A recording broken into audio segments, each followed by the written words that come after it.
Selamat pagi, siang, sore, kami dari kelompok 2 akan menjelaskan tentang analisis instrumen kebijakan makroprudensial terhadap penyaluran kredit di Indonesia pada masa pandemi COVID-19.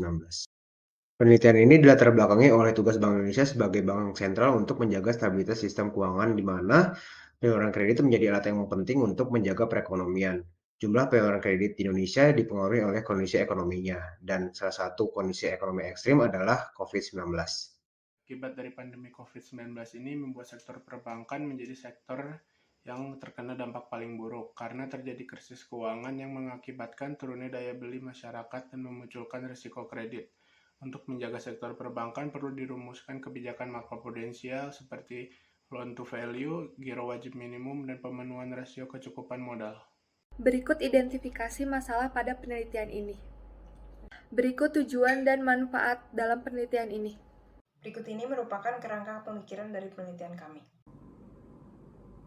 Dalam penelitian ini digunakan metode teknik analisis statistik deskriptif dan berikut merupakan rincian data yang digunakan dalam penelitian ini.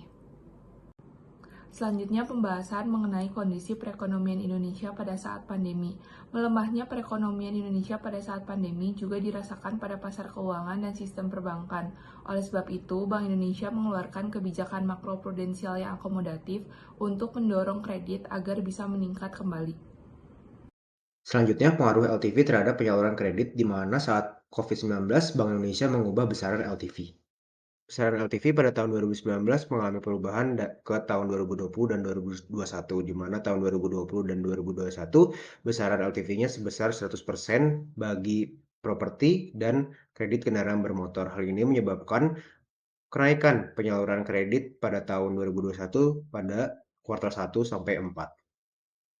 Giro wajib minimum pada tahun 2020 ditetapkan sebesar 5,5% dan naik pada tahun 2021 yaitu menjadi sebesar 6%.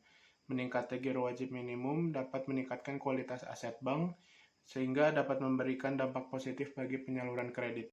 Selanjutnya, pengaruh countercyclical capital buffer terhadap penyaluran kredit. Dapat dilihat pada tabel bahwa besaran CCYB saat pandemi sebesar 0%. Hal tersebut terjadi karena tidak adanya pertumbuhan kredit yang berlebihan. Pertumbuhan ekonomi mengalami kontraksi pada awal pandemi sehingga pertumbuhan kredit pun ikut melambat. Besaran CCYB yang telah ditetapkan dianggap tepat sehingga dapat menaikkan pertumbuhan kredit melalui penurunan biaya kredit dengan modal yang tersedia.